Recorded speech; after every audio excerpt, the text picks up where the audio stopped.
YouTube, what's up? I'm jumping right into it. Yeah. Kamar Usman, I see you. Usman, I see you. Man, UFC 261 was something, bro. It was something.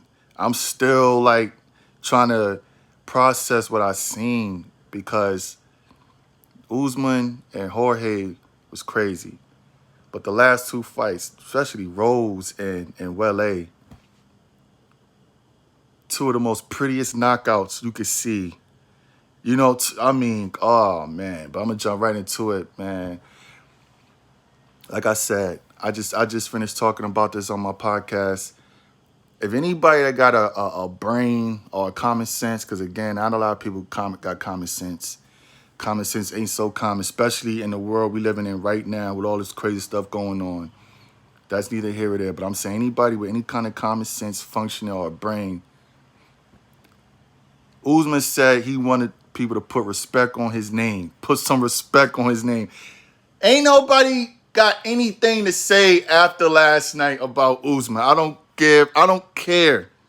Usman came in, showed why he's one of the best in the world, put all that nonsense to rest. He said, and I respect Usman as a champion because, again, he's active.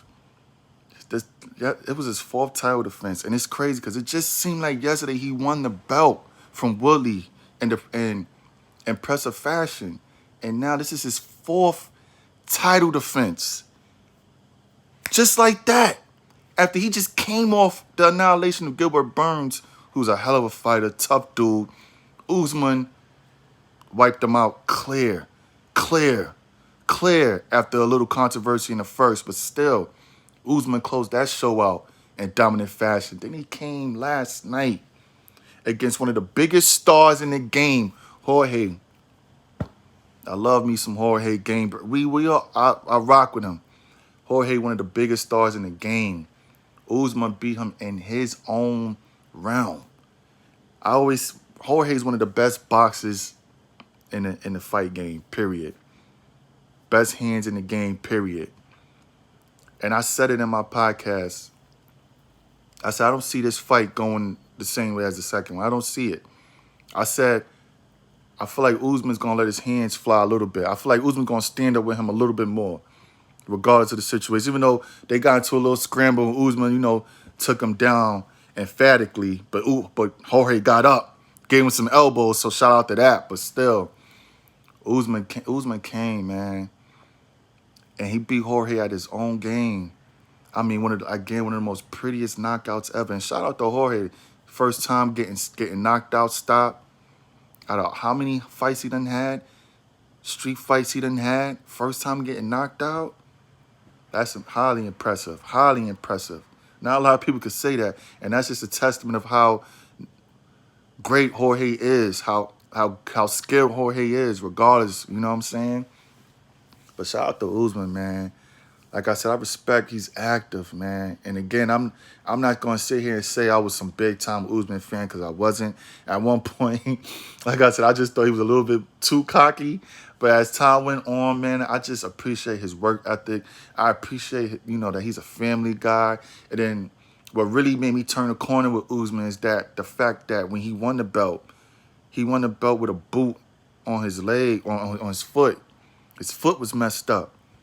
But he went out there and still performed, pushed all that to the side and said, this is my moment. Went out there and won that belt with all things going on. And now, when he fought Jorge the first time, then he said he had a broken nose. Like, this man is literally defending his belt, going out there and pushing everything to the side. Like, he's giving no excuses. He's going out there and performing on a high level regardless. You know what I'm saying? You gotta respect that. You got to. Shout out to Usman, man. Shout out to Usman, man. He's the best in the world right now. Period. Single-handedly cleaned out his division. And again, I've been watching UFC for 20 years. When I say clean out the division, I ain't saying he fighting every guy 1 through, through 16. No. When you clean out the division, you fight the main guys who you need to fight. The top guys. He beat Jorge twice. Covington stopped him. Burns stopped him. Woodley, 5-round annihilation. Respect to Willie. I love Willie. Willie get a lot of crap at him. Willie's one of the best welterweights to do it. That's a sidebar. I just wanted to throw that out there. But I'm just saying, Usman is creating a path of greatness right now. Like, people need to wake up and realize that man is on a path of greatness right now. And it's scary because he's getting people out of there. He's getting people out of there right now. And his stock just go way up because he did it against one of the best stars in the game, Jorge. Come on, who don't love Jorge as charismatic as he is? Puts on a show when he come out. He got stopped in his hometown. That's what make it crazy. Usman did it in his hometown. Walked around that octagon like, I'm the king of the jungle. And rightfully so. When you perform like that, shout out to Usman. One of the best in the world right now, period. Shout out to, I can't say it enough. Shout out to Jorge, too. Great fighter. Moving on to the next one, though. Doug Rose! Doug Rose with that head kick to Wele. And it's crazy because, like I said, I'm a man about minds. I didn't pick Rose to win, but she did. And she did it highlight fashion. Like I said, I was here watching it, but my soul was somewhere else. I was gone, seeing that head kick. Like I was out of here. I was running around in my apartment. I even ran out the door and was screaming because that head kick was so crazy. It came out of nowhere. One of the most prettiest head kicks I've seen. I've seen a lot of head kick KOs or whatever the case may be. But it was just so fluent the way Rose just threw that up there. Nobody seen it coming. It just came out of nowhere. Wele dropped it. Shout out to Wele. She's tough as nails. She wanted to keep going. The body wanted to keep going. But no, I meant the soul wanted to keep going. You could tell she tried. She really wanted to get up. But the body was just, it wasn't there. The body shut down. Her eyes was just, you know what I'm saying? Was glaring up when Rose caught her with that head kick. Wele's eyes was like up to the Raptors. It wasn't, like I said, it wasn't there. She was trying though, because she's tough as nails. Tough as nails, great athlete, but that head kick was just crazy. And then Rose followed it up with a couple punches to the ground to seal it. It was just great. And then, like I said, you see the joy from Rose's face. You know what I'm saying? The pure joy, man. The emotion, you know what I'm saying? To see Pat Barry going crazy, her corner going crazy, and again, to see the tears of joy coming from Rose's face just made that victory so much sweeter. And again, Rose, now the 2-time strawweight champion, on top of the throne again. She won the title from Joanna in emphatic fashion. She kind of overcapped that performance, which was crazy because that performance against Joanna was crazy. But that head kick last night, oh, man, that's something that's going to be looked at from years on out. Trust me on that. Shout out to Rose. But I can't end this video definitely without closing it out.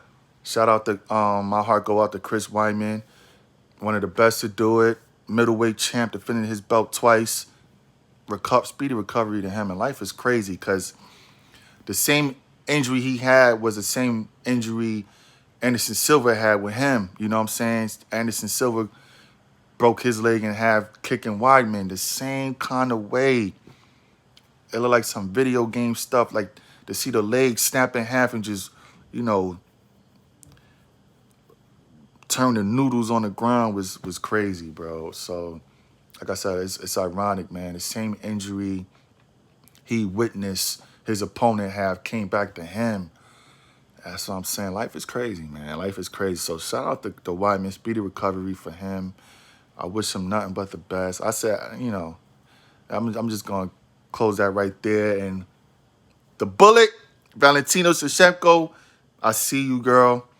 Again, I'm a man of mine. I didn't really, not to say I didn't pick her to win. I felt like she had a chance to win, of course.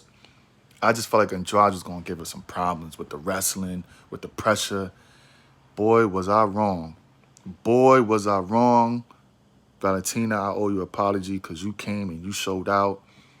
I mean, everybody, I mean, that's not just me. Everybody thought Andrade would have a advantage in the wrestling. That's what Andrade does. She's a human bulldozer, woman bulldozer. She pick women up and just slam them on their head. Got a knockout victory. Her hands is decent. Valentina shut all that down and then some. Like I said, it was moments where I thought Andrade was like, okay, this is Andrade's time. This, you know what I'm saying? She got against the cage. You know what I'm saying? They in the clinch. This is where the advantage go to Andrade. Valentina was like, no, you ain't lifting nothing up. Matter of fact, let's take this ride. And a couple times she done ragdolled Andrade in the grappling department. Finished it on the ground. It's not flawless. It was just flawless from top to finish, like a game. Even when they was standing, Valentina was keeping her at a distance, keeping her at bay. And then when it got to the grappling, which was just crazy, mind-boggling for everybody, Valentina was just controlling her every way she wanted to until she got that stoppage with the elbows, even put on a nice little dance. It was even exciting to see because her sister was there, and it was just a joy to see Valentina win the way she did, you know, in impressive fashion. So UFC 261, it was one of those. It was special. And again, man, classical performances across the board, man. So that's my intake on that.